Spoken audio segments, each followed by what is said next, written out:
Hi guys! So today we're going to finish Act 3 and there's just one more scene in Act 3 and that is going to be the funeral speeches that Brutus and Antony give for Caesar. So today we'll go through that and I'll post another vocab Google form for you to do for tonight. And then tomorrow I'll post a video of Brutus's funeral speech from that same movie that we watched last week, and Thursday I'll post Antony's speech from that same thing, so you can kind of compare and we can talk about the different devices that they used to persuade the citizens. Okay, so if you want to pull up your text and we'll get started. So this scene is in the Forum, which is like the middle of town. Brutus and Cassius enter along with a crowd of citizens. The citizens yell, "We want answers." Brutus, "Then listen to me, friends. I will tell you why Caesar died." Brutus goes to the stage. Citizen number 1, "Quiet, let Brutus speak." Okay, Brutus says, "Please listen to all I have to say. Romans, countrymen, and friends, have respect for my honor. Judge me wisely.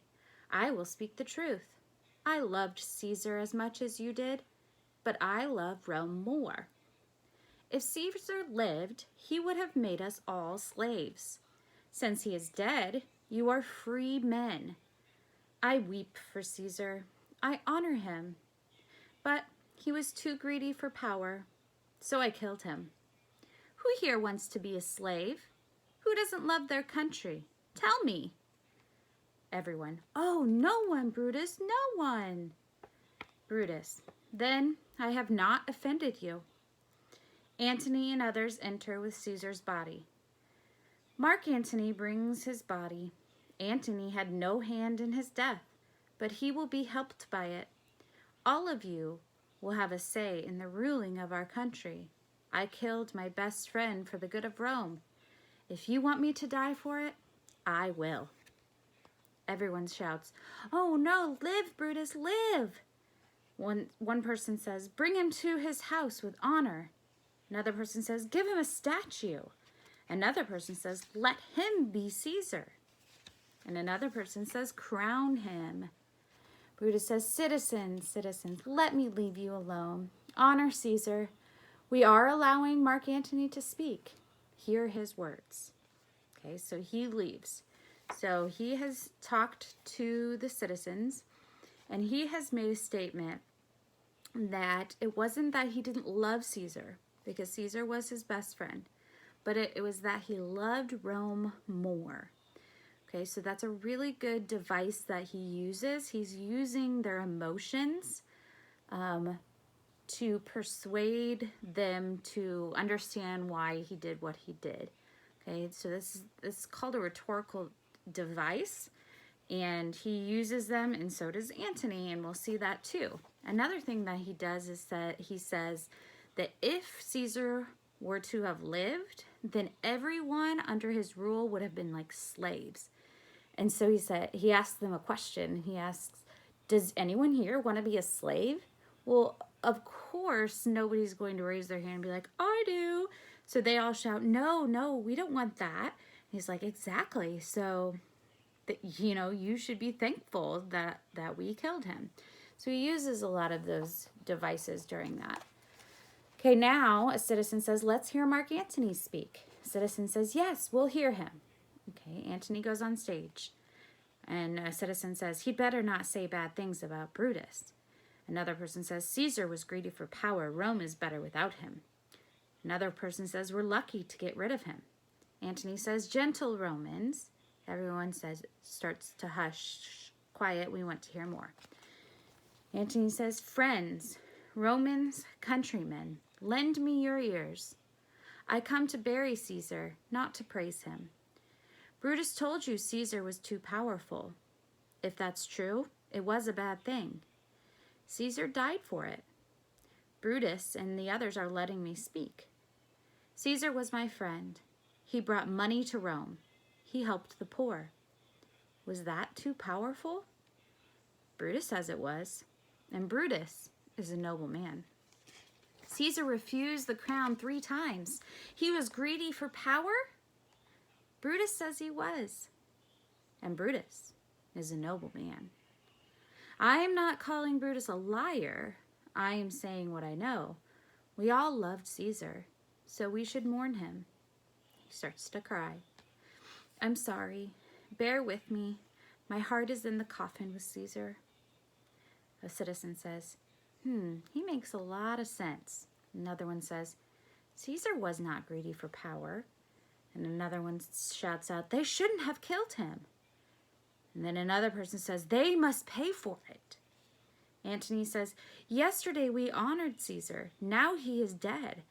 If I wanted to make you angry, I would upset Brutus and Cassius. They are noble men. So I won't do that. I would rather upset the dead, or you, or me, not those noble men. I found a paper from Caesar. It's his will.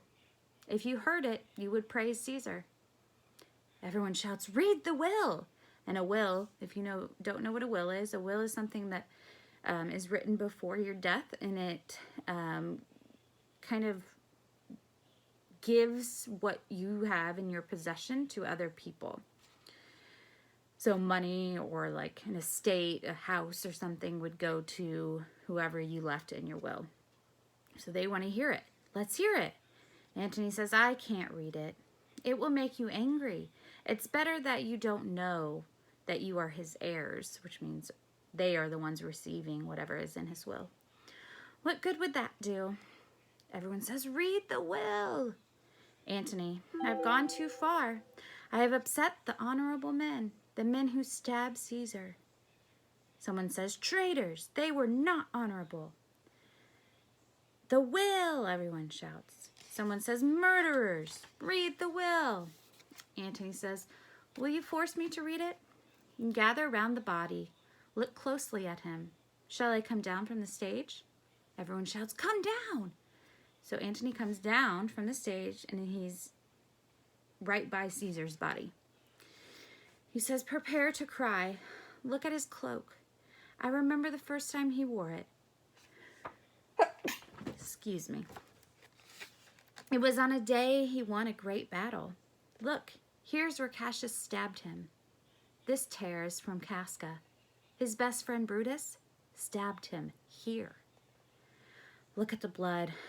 Brutus burst Caesar's heart, and Caesar fell. Then we all fell, and treason won.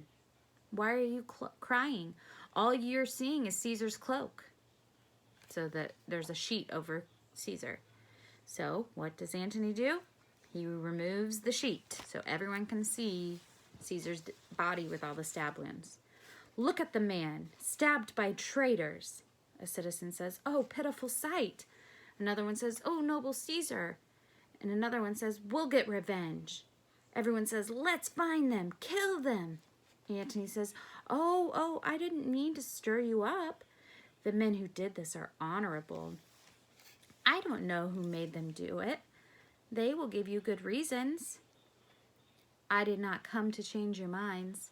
I am not a good speaker. I am a plain man, a man who loved my friend.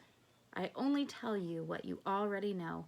But if I were Brutus, and Brutus was Antony, then he would stir you up. He would convince even stones to seek revenge. Everyone shouts, we'll have revenge. Citizen 1 says, we'll burn Brutus's house. Another one says, let's go. Antony says, wait, let me read the will. Here it is. Caesar grants every Roman citizen money. He has also left you all of his private land by the river. You can enjoy it forever. Here was a ruler. There will never be another like him. A citizen says, we'll burn his body in the holy place. We'll set fire to the traitors' houses. Let's go. Another one says, tear down their houses. They all leave with the body. Antony says, my job is done. Trouble you have begun. Go where you want. A servant enters. Octavius is in Rome. He and Lepidus are at Caesar's house. Antony says, I'll go straight there. He said Brutus and Cassius rode away from Rome. So they're out of here. They ran away. Antony says, they probably heard about how I moved the people. Bring me to Octavius. And they leave. Okay, so Antony's funeral speech is a little more intense, right? He uses a lot of different devices to persuade the crowd. So if you understand what was happening, the crowd was definitely in favor of Brutus after Brutus was done speaking. They were, he convinced them that he had done it for the good of Rome, for the good of the people, and so they really, understood. Then Antony gets up there and says, well, if helping the poor is being too powerful, then I guess Caesar was too powerful. But Brutus says that that's true, and Brutus is an honorable man. Okay, he uses that rhetorical device, repeating that Brutus is an honorable man, which he's being sarcastic. Brutus is obviously not noble because he killed Caesar.